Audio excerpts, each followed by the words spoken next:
ആശ്വാസം നേടാം. ഹൃത്തിനുള്ളിൽ ജീവൻ നൽകും വചനം, തിരുവചനം. പിതാവിൻ്റെയും പുത്രൻ്റെയും പരിശുദ്ധാത്മാവിൻ്റെയും നാമത്തിൽ ആമേൻ. കർത്താവായ ഈശോയെ, അവിടുന്ന് ദാനമായി നൽകിയ ഈ ജീവിതത്തെ ഓർത്ത് ഞങ്ങൾ ഈ സമയത്ത് നന്ദി പറഞ്ഞ് പ്രാർത്ഥിക്കുന്നു. അവിടുത്തെ ദാനമായ ഈ ജീവിതം അത് അങ്ങേക്ക് പ്രീതികരമായ രീതിയിൽ വ്യാപരിക്കുവാൻ ഞങ്ങളെ സഹായിക്കുമാറാകട്ടെ.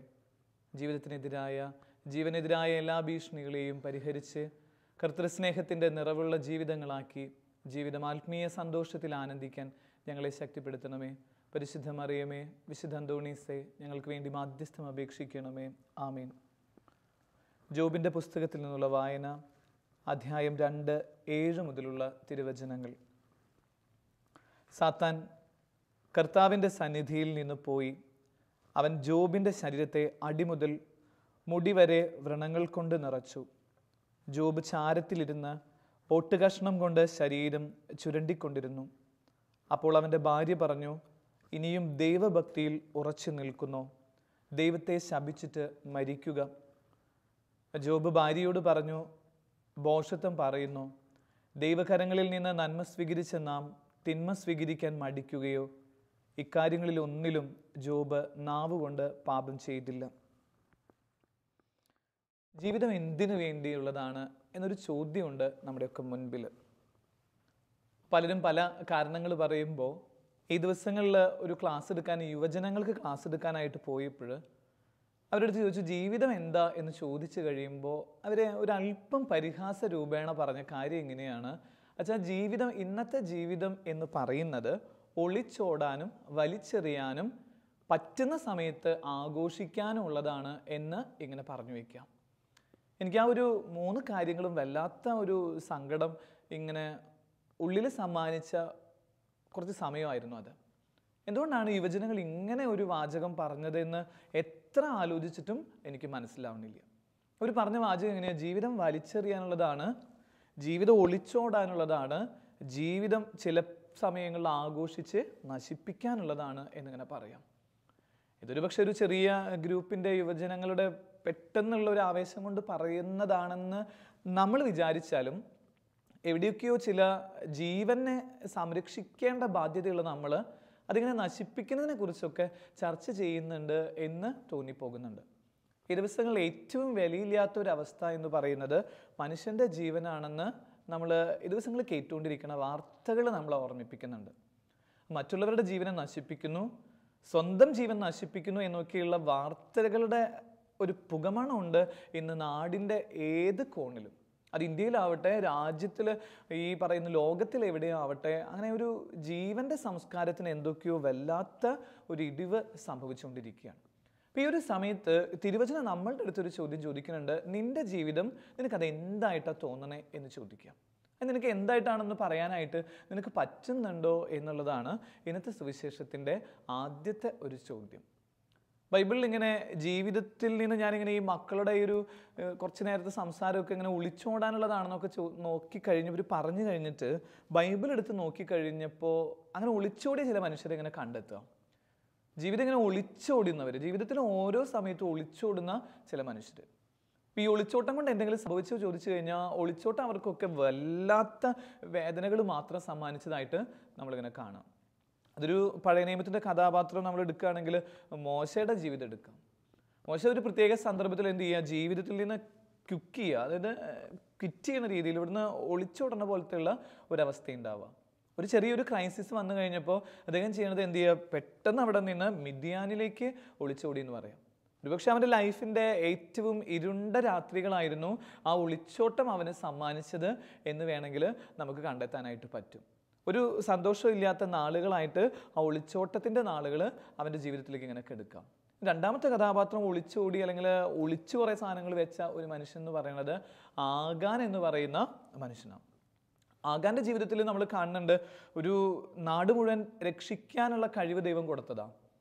ഏത് യുദ്ധത്തിന് പോയാലും ജയിക്കാനുള്ള കഴിവ് അവർക്ക് നൽകുകയാണ്. എത്ര വലിയ ശത്രു സൈന്യം ഉണ്ടായാലും, 10,000-കണക്കിനോ ലക്ഷക്കണക്കിന് മനുഷ്യരുണ്ടായാലും ഇവർക്ക് ഒറ്റയ്ക്ക് നിന്ന് അല്ലെങ്കിൽ ഈ ഒരു ചെറിയ ഗ്രൂപ്പിനെ തോൽപ്പിക്കാനുള്ള അത്രയും കഴിവും പ്രാഗൽഭ്യവും ഉണ്ടായിരുന്ന ഗ്രൂപ്പായിരുന്നു ഈ പറയുന്ന ആഗാൻ്റെ ഗ്രൂപ്പ്. പക്ഷെ ഒരു ചെറിയ യുദ്ധത്തിൽ അവരിങ്ങനെ പെട്ടെന്ന് തോൽവി സമ്മതിക്കുമ്പോൾ അതിന് കാരണം എന്താണെന്ന് ചോദിച്ചു കഴിഞ്ഞപ്പോൾ പറയുന്നത് ഇങ്ങനെയാണ്.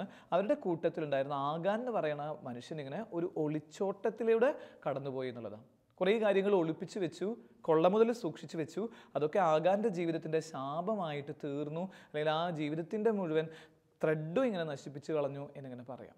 മൂന്നാമത്തെ കഥാപാത്രം നമ്മൾ പുതിയ നിയമത്തിലേക്ക് വരുമ്പോൾ അത് സക്കേവൂസിൻ്റെ ജീവിതം. ഒരു പ്രത്യേക സമയത്ത് അവനിങ്ങനെ ഒരു ഒളിച്ചോട്ടം നടത്തി എന്ന് പറയണേ. അവൻ്റെ ജീവിതത്തിൽ നിന്ന് അവനിങ്ങനെ ഒളിച്ചോടിയിട്ടാണ് ആ സിക്കമോർ മരത്തിൻ്റെ മുകളിൽ കയറി എന്നൊക്കെ പറയുന്നുണ്ട്. ആ ഒരു ഒളിച്ചോട്ടത്തിൻ്റെ സമയം അവൻ്റെ ലൈഫിൽ എപ്പോഴും ഒരു മോശത്തിൻ്റെ കാലഘട്ടമായിട്ട് തീർന്നു എന്നിങ്ങനെ പറയാം. നാലാമത്തെ അല്ലെങ്കിൽ ഏറ്റവും പ്രധാനപ്പെട്ട ഒളിച്ചോടിയ ഒരു മനുഷ്യനെ നമ്മൾ കണ്ടെത്തുന്നത് അത് യൂദാസാണ്. ക്രിസ്തുവിൻ്റെ സ്നേഹത്തിൽ നിന്ന് അല്ലെങ്കിൽ സ്വന്തം ജീവിതത്തിൽ നിന്ന് വലിച്ചെറിയുന്ന രീതിയിൽ ഒളിച്ചോടിയ മനുഷ്യനാണ് യൂദാസ്. അവനെ ഒളിച്ചോടുന്നതിന് പകരം ക്രിസ്തുവിൻ്റെ അടുത്ത് പോയിട്ട് അവൻ്റെ കാൽക്കൽ വീണിട്ട് ഈശോയെ തെറ്റി എന്ന് ഒരൊറ്റ വാക്ക് പറഞ്ഞിരുന്നെങ്കിൽ യൂദാസിനെ നമ്മൾ വിശുദ്ധൻ എന്ന് വിളിച്ചേനെ. വിശുദ്ധ യൂദാസിനെ ഞങ്ങൾക്ക് വേണ്ടി അപേക്ഷിക്കണേന്ന് നമ്മൾ പ്രാർത്ഥിച്ചതിനെ യൂദാസ്ക്ക് അറിയാത്തേ. പക്ഷെ അങ്ങനെ ഒരു വിളി നമ്മൾ നൽകാത്തതിൻ്റെ കാരണം അവനിങ്ങനെ ഒളിച്ചോടി ജീവിതത്തിൻ്റെ സൗന്ദര്യം മുഴുവൻ ഇങ്ങനെ നശിപ്പിച്ചു എന്നുള്ളതിൻ്റെ പേരിലാണ്. അപ്പോൾ നമ്മളിങ്ങനെ ഈ ഒരു 3-4 കഥാപാത്രങ്ങൾ എടുത്തു വെച്ചിട്ട് ഈ ഒരു വചനം കേട്ടുകൊണ്ടിരിക്കുന്ന നമ്മളൊരു പക്ഷേ 10, 20, 30, 50, 60, 80 വർഷമൊക്കെ ജീവിച്ചിരിക്കുന്ന മനുഷ്യരായിരിക്കാം, അല്ലെങ്കിൽ 30-ാമത്തെ വർഷത്തിലോ 50-ാമത്തെ വർഷത്തിലോ ജീവിക്കുന്നവരാണ്. അപ്പോൾ നമ്മളിങ്ങനെ ഓർക്കേണ്ടത് നമ്മളുടെ ലൈഫ്, കിട്ടിയ ലൈഫ് നമ്മൾ വെറുതെ ഇങ്ങനെ ഒളിച്ചോടി തീർക്കുകയാണോ എന്നുള്ളത് ഒന്ന് ഓർത്ത് നോക്കിയും. ഇത്ര നാൾ ജീവിച്ചിട്ട് പിന്നെയുള്ള ജീവിതങ്ങളൊക്കെ നമ്മളിങ്ങനെ വെറുതെ ഇങ്ങനെ ഒളിച്ചോട്ടത്തിലൂടെ കടന്നു പോകുന്നുണ്ടോ എന്ന് ഗൗരവത്തോടെ ചിന്തിക്കേണ്ട മണിക്കൂറിലാണ് നമ്മൾ നിൽക്കുന്നത്. ചിലരെ ഒളിച്ചോടുന്നത് മാത്രമല്ല, അതിനേക്കാൾ ഘോരമായ രീതിയിൽ ചില വലിച്ചെറിയലുകൾ നടത്തിക്കൊണ്ടിരിക്കുക. ജീവിതം ഇങ്ങനെ വലിച്ചെറിയുക, ചില വെറുതെയുള്ള ആഘോഷങ്ങൾ എന്നൊക്കെ പറഞ്ഞിട്ട് ഈ യുവജനങ്ങൾ സൂചിപ്പിച്ച പോലെ കഞ്ചാവിനും മയക്കുമരുന്നിനും അങ്ങനെയുള്ള ലഹരി പദാർത്ഥങ്ങളൊക്കെ കുറച്ച് നേരത്തെ സന്തോഷമൊക്കെ എടുത്തിട്ട് ഈ ജീവിതം ഇങ്ങനെ പെട്ടെന്ന് ഇങ്ങനെ വലിച്ചെറിയണ മനുഷ്യരായിട്ട് തീർന്നുകൊണ്ടിരിക്കുകയാണ്. അതുകൊണ്ടല്ലേ ആത്മഹത്യകളൊക്കെ ഓരോ ദിവസവും ഇങ്ങനെ കൂടിക്കൊണ്ടിരിക്കണതിൻ്റെ ഒരു കൾച്ചറിൽ നിൽക്കണേ. ചുരുക്കി പറഞ്ഞാൽ ഒന്ന് വൈൻഡപ്പ് ചെയ്തെടുത്ത് വരുമ്പോൾ ലൈഫ് അത് നമുക്കൊരു തൃപ്തി തരുന്നുണ്ടോ, അല്ലെങ്കിൽ ജീവിക്കുന്നതിൻ്റെ ഒരു നിറവ് നമ്മൾ ആഘോഷിക്കുന്നുണ്ടോ എന്നുള്ളതാണ് ഈ സമയത്തെ ചോദ്യം. അപ്പോൾ അതിന് പലരും പല കാരണങ്ങൾ പറയുമ്പോൾ അതിലൊരു വലിയ കാര്യം പറയണത് ജീവിതത്തിൽ എപ്പോഴും സങ്കടങ്ങൾ മാത്രമുള്ളൂ, അതുകൊണ്ട് ലൈഫ് ഞങ്ങൾ വലിച്ചെറിയുന്നവരാണെന്ന് പറയുന്നവരാണ് ഭൂരിഭാഗം പേരും. അപ്പോൾ അങ്ങനെ ചിന്തിക്കുന്നവർക്കാണ് ഇന്നത്തെ സുവിശേഷം നമ്മളോട് പറയുന്നത്, ജീവിതത്തിൽ അങ്ങനെ നിങ്ങൾക്ക് സങ്കടം ഉണ്ടെങ്കിൽ അത് നിങ്ങളുടെ ജീവിതത്തിൻ്റെ വിജയത്തിലേക്കുള്ള കുറുക്കുവഴിയാണെന്ന് ഈശോ പഠിപ്പിക്കുക. അപ്പം അതുകൊണ്ട് ജീവിതം ഒരിക്കലും വലിച്ചെറിയാനുള്ളതല്ല എന്ന് പഠിപ്പിക്കുന്ന പുസ്തകമാണ് ജോബിൻ്റെ പുസ്തകം. നിങ്ങൾ നോക്കിക്കഴിഞ്ഞാൽ ഒരു മനുഷ്യൻ അനുഭവിക്കാവുന്ന മുഴുവൻ വേദനയുടെയും ഭാണ്ഡം ചുമന്ന മനുഷ്യനാണ് പഴയ നിയമത്തിലെ ജോബിൻ്റെ ജീവിതം.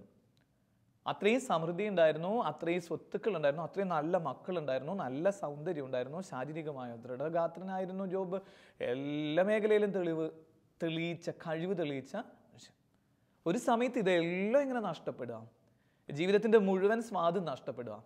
അപ്പോൾ ആ സമയത്ത് സ്വാദ് നഷ്ടപ്പെട്ട സമയത്ത് ഇവൻ്റെ സ്നേഹിതരും ഇവൻ്റെ കൂട്ടത്തിലുള്ളവരും ഇവൻ്റെ സ്വന്തം ഭാര്യ പോലും പറയുന്നുണ്ട്, നീ നിൻ്റെ ജീവിതം വലിച്ചെറിഞ്ഞേക്ക്, ഇനി നിന്റെ ജീവിതത്തെ കൊണ്ട് ഒന്നിനും ഉപകരിക്കുന്നില്ല, വെറുതെ ഇങ്ങനെ ദൈവത്തെയും വിളിച്ചിരിക്കല്ലേ, നീ നശിപ്പിച്ച് കളയേ എന്ന് പറയുമ്പോൾ ജോബ് തീരുമാനിക്കുന്ന ഒരു കാര്യമുണ്ട്. ഈ സഹനങ്ങൾക്കപ്പുറത്ത് ഒരു നല്ല ദിവസം ഉണ്ടെന്ന് ചിന്തിച്ച് ജീവിക്കുന്ന മനുഷ്യനായിരുന്നു ജോബ് എന്നുള്ളതാണ്. ഈ ഒരു അതിജീവനമാണ് സ്നേഹമുള്ളവരെ ജീവിതത്തിൻ്റെ സൗന്ദര്യം എന്ന് നമുക്കൊന്ന് മനസ്സിലാക്കിയെടുക്കാൻ പറ്റുമോ? അപ്പോൾ ജീവിതം എന്താണെന്ന് ചോദിച്ചു കഴിഞ്ഞാൽ അതൊരു അതിജീവനമാണെന്ന് പറയലാണ് ഇന്ന് മുതൽ എനിക്കും നിങ്ങൾക്കും വേണ്ട ആദ്യത്തെ പുണ്യകർമ്മം എന്നുള്ളത്.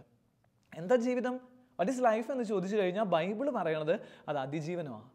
ഇത് സർവൈവ് ചെയ്യുക എന്നുള്ളത് കുറേ മേഖലകളിൽ നിന്ന്, സഹനത്തിൽ നിന്ന്, പാടുപീടുകളിൽ നിന്ന് നീ സർവൈവ് ചെയ്യുന്ന ഒരു പ്രോസസ്സിൻ്റെ പേരാണ് ജീവിതം. ശരിക്കും ജീവിതം എന്ന് പറഞ്ഞാൽ അതൊരു അതിജീവനമാക്കിയിട്ട് നിനക്ക് മാറ്റാൻ പറ്റുമോ? ഈ സഹനങ്ങളുടെ അനുഭവങ്ങൾക്ക് അപ്പുറത്ത് ഒരു സന്തോഷത്തിൻ്റെ നിറവുണ്ട് എന്ന് വിചാരിച്ച് നിനക്ക് ജീവിക്കാൻ പറ്റുമോ എന്നുള്ളതാണ് ഈ സുവിശേഷത്തിൻ്റെ ആദ്യത്തെ ഒരു കാര്യം. ഇപ്പം നമ്മളിങ്ങനെ ഒന്ന് ആലോചിക്കാൻ ആഗ്രഹിക്കുന്ന കാര്യം ഇങ്ങനെയാണ്, ഇന്ന് മുതൽ അങ്ങനെ തീരുമാനിച്ചിട്ടുണ്ടെങ്കിൽ, ഇന്നലെ വരെ അങ്ങനെ തീരുമാനിച്ചിട്ടുണ്ടെങ്കിൽ, വലിച്ചെറിഞ്ഞതായിരിക്കാം, അല്ലെങ്കിൽ നമ്മളിങ്ങനെ അത് വെറുതെ ഇങ്ങനെ ഒളിച്ചോടുന്ന ജീവിതമായിരിക്കാം. ഇന്ന് ഈ വചനം കേൾക്കുന്നവരോട് കർത്താവ് ജോബിൻ്റെ ഈ ഒരു വചനം വെച്ചിട്ട് നമ്മളോട് പറയുകയാണ്, അത്തരം മേഖലകൾ നീ അവസാനിപ്പിക്കുക. അതിനുശേഷം നീ ഈ ജോബിനെ പോലെ അതിജീവിക്കാൻ തുടങ്ങുക എന്നുള്ളതാണ് ഇന്നത്തെ നിന്റെ നിലനിൽപ്പിന് ഏറ്റവും ആവശ്യമുള്ള കാര്യം എന്ന് ഇങ്ങനെ പഠിപ്പിക്കാം. അങ്ങനെ അതിജീവിച്ച കുറച്ച് മനുഷ്യരെ കൂടി ഓർത്തിട്ട് നമുക്ക് ഈ വിചാരങ്ങൾ ഇങ്ങനെ പതുക്കെ ഇങ്ങനെ അവസാനിപ്പിക്കാം. അതിജീവിച്ചവരെ മാത്രം, അല്ലെങ്കിൽ ഇങ്ങനെ ഈ സഹനങ്ങളിലൂടെ കടന്നുപോയവർക്ക് മാത്രമാണ് ദൈവികമായിട്ടുള്ള സുഹൃതങ്ങൾ നേടിയെടുക്കാനും വിജയം നേടിയെടുക്കാനും പറ്റിയിട്ടുള്ളൂ. അതിലൊരു നല്ലൊരു മനുഷ്യനായിട്ട് നമുക്ക് പറയാനുള്ളത് അത് ഈശോയുടെ വളർത്തുപിതാവായ ഔസേപ്പിതാവാണ്. എൻ്റെ സ്നേഹമുള്ളവരെ, വലിച്ചെറിയേണ്ട ജീവിതമായിരുന്നു ജോസഫിൻ്റെ. വിശുദ്ധ ഔസേപ്പിതാവിൻ്റെ ജീവിതം അതുപോലെ ക്ലേശങ്ങളിലൂടെ കടന്നുപോയ ജീവിതമായിരുന്നു. ഒരു ഇതും ഇല്ലാണ്ട് സ്വസ്ഥമായിട്ട് ജോലി ചെയ്ത് അടങ്ങി ഒതുങ്ങി കഴിഞ്ഞിട്ടുണ്ടായിരുന്ന ജോസഫിൻ്റെ ജീവിതത്തിലേക്കാണ് സഹനങ്ങളുടെ വേലിയേറ്റം പോലെയുള്ള പരിശുദ്ധ മറിയം കയറി വരുന്നത്, മറിയത്തിൻ്റെ മകൻ വരുന്നത്. ഇതൊക്കെ പ്രശ്നമായിരുന്നു. നമുക്കറിയാം, ഈ ഒരു യാത്ര മാത്രം എടുത്താൽ മതി, ഇത്രത്തോളം എന്ന് പറഞ്ഞാൽ അത്രയും വേദനയിലൂടെ ഇദ്ദേഹം കടന്നു പോകുന്നുണ്ട്. അദ്ദേഹം കടന്നു പോകുന്ന പറഞ്ഞാൽ നിങ്ങൾക്ക് ആരെങ്കിലും കഴുതപ്പുറത്ത് കയറിയിട്ടില്ലെങ്കിൽ ഒന്ന് കയറുന്നത് നല്ലതാണ്. അത് ഒരു മെരുക്കുമില്ലാത്തൊരു ജീവിയോ, ഒന്നും പറഞ്ഞാൽ കേൾക്കില്ല, അതുപോലെ ഇങ്ങനെ നിൽക്കേണ്ട സ്ഥലത്ത് നിൽക്കാത്ത അങ്ങനെയുള്ള ഒരു കഴുതയും അതുപോലെ തന്നെ നിസ്സഹായതയുടെ പര്യായമായ പൂർണ്ണ ഗർഭിണിയായ ഒരു സ്ത്രീ. ഇവർ രണ്ടുപേരെയും കൊണ്ടാണ് ഈ മനുഷ്യൻ എന്ത് ചെയ്യണത്, ജീവിതത്തിന് അപ്പുറത്തുള്ള അതിജീവനത്തിൻ്റെ മന്ത്രത്തിലേക്ക് പതുക്കെ പ്രവേശിക്കാൻ ആരംഭിക്കുന്നത്.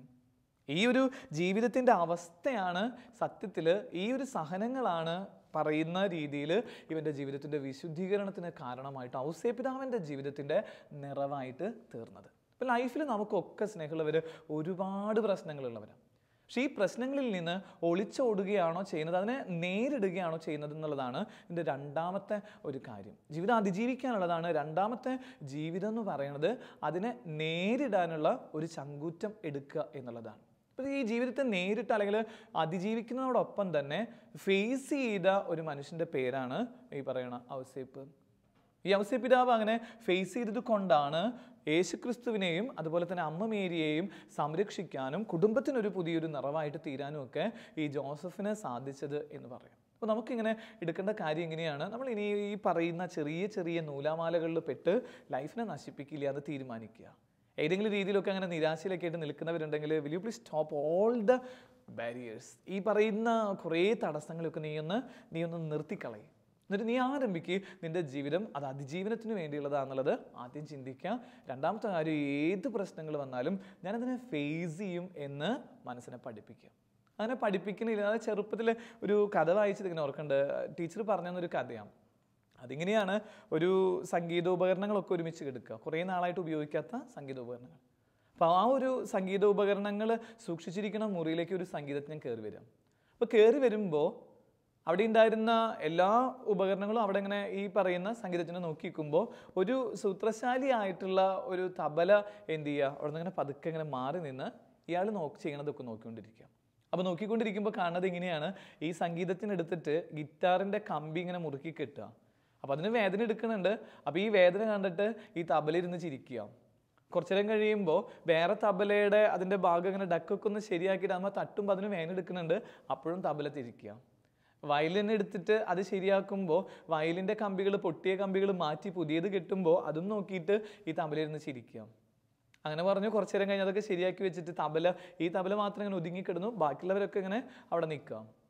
വൈകുന്നേരം ആയി കഴിഞ്ഞപ്പോൾ ഈ സംഗീതജ്ഞനും കുറച്ച് പേരും കൂടെ വന്ന് ഇവർ ഈ പതുക്കെ എല്ലാം കൂടിയിട്ട് ഇങ്ങനെ എടുത്ത് കയറ്റിയിട്ട് ഒരു വാനിൽ കൊണ്ടുപോകാം.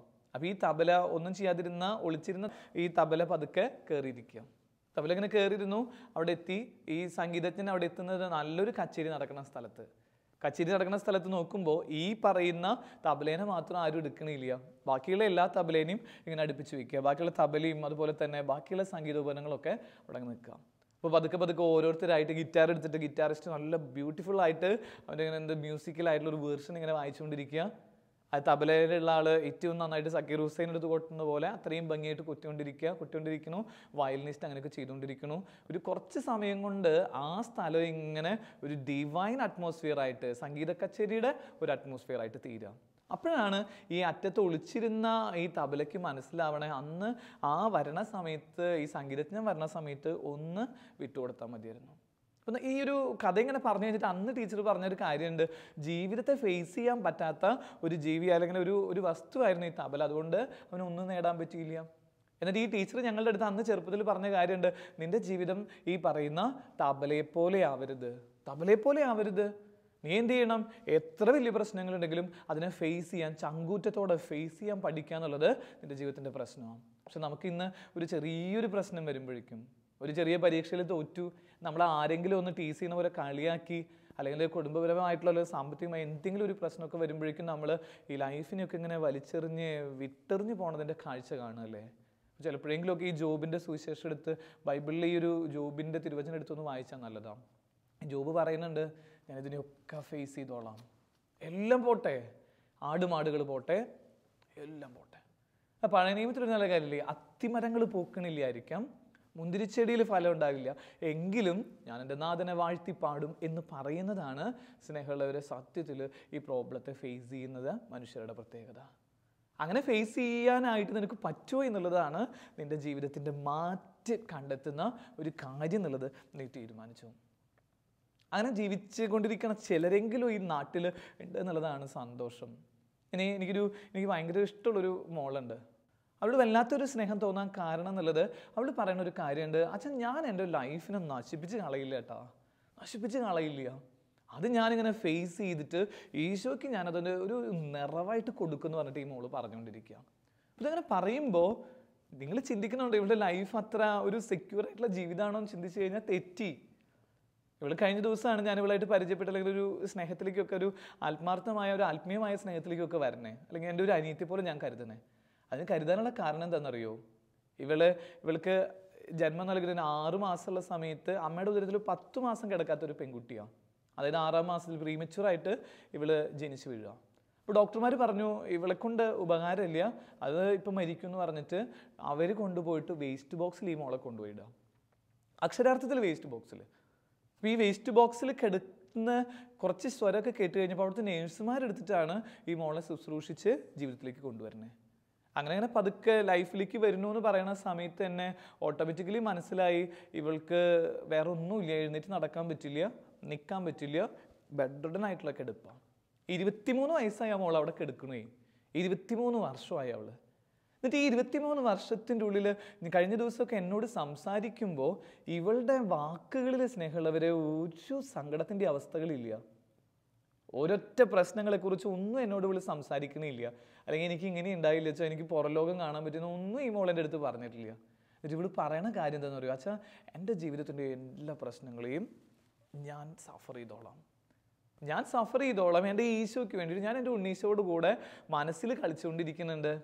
ഞാൻ കാണാത്ത ലോകങ്ങളില്ല, ഞാൻ കേൾക്കാത്ത സ്വരങ്ങളില്ല, ഞാൻ എൻ്റെ ഈശോയോട് കൂടെ എല്ലാ പ്രശ്നങ്ങളെയും സർവൈവ് ചെയ്യാനായിട്ട് നോക്കുന്നുണ്ട് എന്ന് പറഞ്ഞിട്ട് ഇവളിങ്ങനെ ഒരു അതിജീവനത്തിൻ്റെ ഒരു മന്ത്രം ഇങ്ങനെ മനസ്സിനെ പഠിപ്പിക്കുക.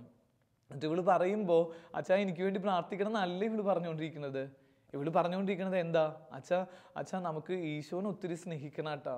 അച്ഛൻ വചനം പറയുമ്പോൾ അല്ലെങ്കിൽ അച്ഛൻ്റെ വിശുദ്ധ കുർബാനയൊക്കെ അർപ്പിക്കുമ്പോൾ ഈശോയെ സ്നേഹിക്കാനായിട്ട് തീക്ഷ്ണത ഉണ്ടാവണം എന്ന് പറഞ്ഞിട്ട് 23കാരി ഈ 33 വയസ്സുകാരനെ പഠിപ്പിച്ചുകൊണ്ടിരിക്കുക.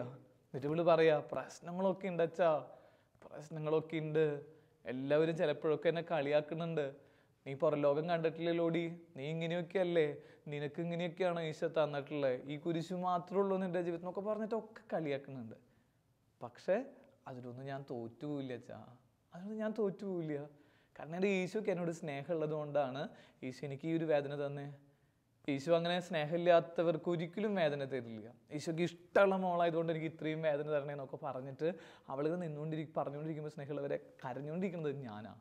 അതിൽ നമുക്കൊരു ചെറിയൊരു പ്രശ്നം വരുമ്പോൾ, ഒരു പ്രോഗ്രാം ഫെയിലിയർ ആകുമ്പോൾ, ഇറക്കിയൊരു CD പൊളിയുമ്പോഴൊക്കെ നമ്മളൊക്കെ എത്രത്തോളം വേദനിച്ചുകൊണ്ടിരിക്കണേ.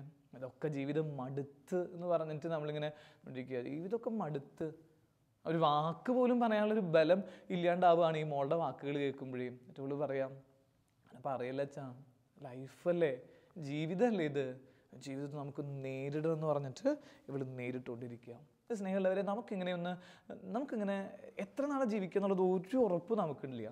പക്ഷെ നമുക്കിങ്ങനെ ഈശോയോട് പറയാൻ പറ്റും, ഈശോ ഞാൻ ഒരിക്കലും ജീവിതം തള്ളിക്കളയില്ല, അല്ലെങ്കിൽ വലിച്ചെറിഞ്ഞ് കളയില്ല, ഞാൻ അനാവശ്യമായിട്ട് ഇങ്ങനെ നശിപ്പിച്ച് കളയില്ല എന്നുള്ള ഒരു തീരുമാനം ഇന്ന് ഈ ഒരു കർത്താവിൻ്റെ മുമ്പിൽ വെച്ചെടുക്കാൻ പറ്റുമോ? വേറെ ഒന്നും വേണ്ട സ്നേഹമുള്ളവരെ. ജോബ് പറഞ്ഞതുപോലെ എത്ര ക്ലേശങ്ങൾ വന്നാലും ഞാൻ എൻ്റെ കർത്താവിൽ ആശ്രയിച്ച് ഞാൻ പിടിച്ചു നിന്നോളും എന്ന് പറയാനായിട്ടുള്ള ഒരു ബലം ഉണ്ടാവുക എന്നുള്ളത് വളരെ പ്രധാനപ്പെട്ടതാണ്.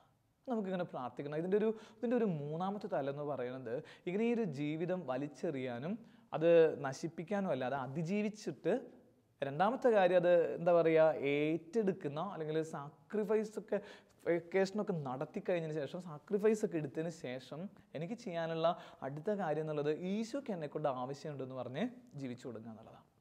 നമുക്കിങ്ങനെ നമ്മുടെ മനസ്സിൽ വേണ്ട കാര്യം, ഒരുപക്ഷെ നിനക്ക് എന്നെക്കൊണ്ട് ആവശ്യം ഉണ്ടാവില്ല, എനിക്ക് എന്നെക്കൊണ്ട് ആവശ്യം ഉണ്ടാവില്ല, ഈ ലോകത്തിൽ ആർക്കും എന്നെക്കൊണ്ട് ആവശ്യം ഉണ്ടാവില്ല, പക്ഷേ ഈശോയ്ക്ക് എന്നെക്കൊണ്ട് ആവശ്യമുണ്ട് എന്ന് വിചാരിച്ചൊന്ന് ജീവിച്ചു തുടങ്ങാൻ പറ്റും.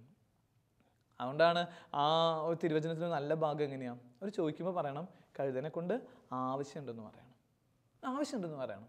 ഞാൻ കഴിഞ്ഞ ദിവസം ഇങ്ങനെ കുറ്റിക്കൽ അച്ഛനെ കുറിച്ചൊക്കെ ഇങ്ങനെ വായിച്ചുകൊണ്ടിരിക്കുക, അല്ലെങ്കിൽ അച്ഛൻ്റെ ജീവിതത്തെക്കുറിച്ച് കേട്ടുകൊണ്ടിരിക്കുക. അപ്പോൾ അച്ഛൻ ചെയ്തുകൊണ്ടിരിക്കുന്ന ശുശ്രൂഷ എന്ന് പറയുന്നത് വലിയ ഹൈടെക് ശുശ്രൂഷകളല്ല. അച്ഛൻ ചെയ്തുകൊണ്ടിരിക്കുന്ന കാര്യം എന്താ, ഈ പാവപ്പെട്ട ഈ ഭിക്ഷാടകരുടെ ഇടയിലേക്കൊക്കെ പോയിട്ടാണ് അച്ഛൻ്റെ ശുശ്രൂഷകൾ മുഴുവൻ. അപ്പോൾ ഈ ശുശ്രൂഷ ചെയ്തുകൊണ്ടിരിക്കുന്ന സമയത്തൊക്കെ അച്ഛൻ ഇങ്ങനെ പറഞ്ഞുകൊണ്ടിരിക്കുന്ന കാര്യമുണ്ട്, ഇതൊക്കെ ചെയ്തുകൊണ്ടിരിക്കുന്നത് എൻ്റെ ഈശോയ്ക്ക് എന്നെ കൊണ്ട് ആവശ്യമുണ്ട്.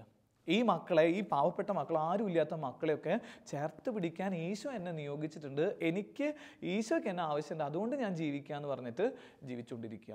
അപ്പോൾ ഈ ഒരു വചനം കേട്ടുകൊണ്ടിരിക്കുന്ന നമുക്കിങ്ങനെ അധിക സമയമൊന്നും ഇല്ലാത്തതിൻ്റെ പേരിൽ, വൈൻഡപ്പ് ചെയ്യണതിൻ്റെ സമയമായതിൻ്റെ പേരിൽ നമ്മൾ ഇങ്ങനെയൊന്ന് ആഗ്രഹിക്കുക, ഇതുവരെ എൻ്റെ ജീവിതത്തിൽ കൊണ്ട് ഒരു ഉപകാരം ഉണ്ടായിട്ടില്ല എനിക്കും നാട്ടുകാർക്കും ആർക്കും, പക്ഷേ ഇന്ന് ഞാൻ തീരുമാനിക്കുകയാണ് ഈശോയ്ക്ക് എന്നെ കൊണ്ട് ആവശ്യമുണ്ടെങ്കിൽ ഈശോ എടുക്കുക. കൊച്ചുദസി പുണ്യവതി പറയണേ, ഞാൻ ഈശോയുടെ കയ്യിലെ കളിപ്പാട്ടാണ്, ഈശോയുടെ കയ്യിലെ കളിപ്പാട്ടാണ് ഞാൻ, ഈശോയ്ക്ക് ഇഷ്ടമുള്ള പോലെ എടുക്കാം. അവളെന്നെ പറയണില്ലേ, ഈശോയുടെ കയ്യിലെ പെൻസിലാണ് ഞാൻ, ഈശോയ്ക്ക് ഇഷ്ടമുള്ള പോലെ എന്നെ വരച്ചു. നമുക്കിങ്ങനെ ഇത്രനാൾ നമ്മൾ തന്നെ കുറേ കാര്യങ്ങളൊക്കെ ഇങ്ങനെ പ്ലാൻ ചെയ്തില്ലേ, ഇത്രനാൾ നമ്മൾ തന്നെ കുറേ കാര്യങ്ങളൊക്കെ അത് അങ്ങനെ ചെയ്ത് ഇങ്ങനെയായി കൂട്ടിക്കുറിച്ചും ഹരിച്ചും ഗുണിച്ചും ഒക്കെ നോക്കിയിട്ടൊക്കെ മടുത്തിരിക്കുന്നവരല്ലേ നമ്മൾ. ഇനിയൊരു ജീവിതം ഒന്ന് ഈശോയുടെ കയ്യിൽ കൊടുക്കാൻ പറ്റുമോ? ആ ഇടയബാലനൊക്കെ പറഞ്ഞ പോലെ, ആ പാവം കുട്ടി പറഞ്ഞ പോലെ, ഇതുണ്ട് 5 അപ്പമുണ്ട് 2 മീനുണ്ട്, ദേ നിനക്ക് പറയാൻ പറ്റുമോ? 33 വയസ്സുള്ള ഒരു ശരീരമുണ്ട്, ഒന്നിനും കൊള്ളാത്തൊരു ആത്മാവുണ്ട്, ഈശോയെ നീ എടുത്തോ, ഇന്നു മുതൽ ഞാൻ നിനക്ക് തരാമെന്ന് പറഞ്ഞിട്ട് ജീവിച്ചു കൊടുങ്ങും. എനിക്ക് തോന്നുന്നത് ആ ഒരു സമയമായിരിക്കും ഒരു പക്ഷേ നിനക്ക് കിട്ടുന്ന ഏറ്റവും ആത്മീയ നിറവുള്ള സമയം. നമുക്ക് അങ്ങനെ ഒരു ജീവിതത്തിന് വേണ്ടി പ്രാർത്ഥിക്കാം. ഒരിക്കൽ പോലും ഒരു വചനം കേട്ടുകൊണ്ടിരിക്കുന്ന ആർക്കും അങ്ങനെ ഒരു ചിന്ത ഉണ്ടാവരുത്. അങ്ങനെ പറയാനുള്ളൊരു വല്ലാത്തൊരു കാരണം എന്ന് പറയുന്നത്, ഈ ദിവസങ്ങളിൽ കുറേ മക്കൾ വന്നിട്ട് മടുത്തു വെച്ചാന്ന് പറഞ്ഞിട്ട് ആത്മഹത്യ. ഒരു കഴിഞ്ഞ ദിവസം ഒരു മോൻ വന്നിട്ട് പറയാം, മടുത്തു, 1 മാസമുള്ള അച്ഛൻ ഞാൻ. അപ്പോൾ എൻ്റെ അമ്മ കരഞ്ഞിട്ട് പറയാം, അച്ഛാ എനിക്ക് സങ്കടം സഹിക്കാൻ പറ്റില്ല, എൻ്റെ മോൻ എന്തെങ്ങനെ പറഞ്ഞുകൊണ്ടിരിക്കണം, 23-24 വയസ്സായിട്ടുള്ളൂ, അവന് ചോറ് കൊടുക്കുമ്പോൾ അവൻ പറയും, ഞാൻ അധികം നാളത്തെ ചോറ് തരേണ്ടി വരില്ല കേട്ടോ, ഒരാഴ്ച കൂടി വേണ്ടി വരുള്ളൂ. അവനൊരു ഗ്ലാസ് വെള്ളം കൊടുക്കുമ്പോൾ പറയും, ഇനി എന്തിനാ ഞാൻ വെള്ളം കുടിക്കണേ, മരിക്കാൻ പോവല്ലേ. ഇങ്ങനെ പറഞ്ഞ് നിൽക്കണ ഒരു കാര്യമില്ലാണ്ട് ലൈഫ് സ്പോയിൽ ചെയ്യണ മനുഷ്യർ. അപ്പോൾ നമുക്കിങ്ങനെ ഈശോയോട് പ്രാർത്ഥിക്കാം. കണ്ണുകളടച്ചൊരു മിനിറ്റ് നേരം. വലിച്ചെറിയാനോ ഒളിച്ചോടാനോ ഉള്ളതല്ല ഈശോ എൻ്റെ ജീവിതം എന്ന് ഞാൻ തിരിച്ചറിയാം.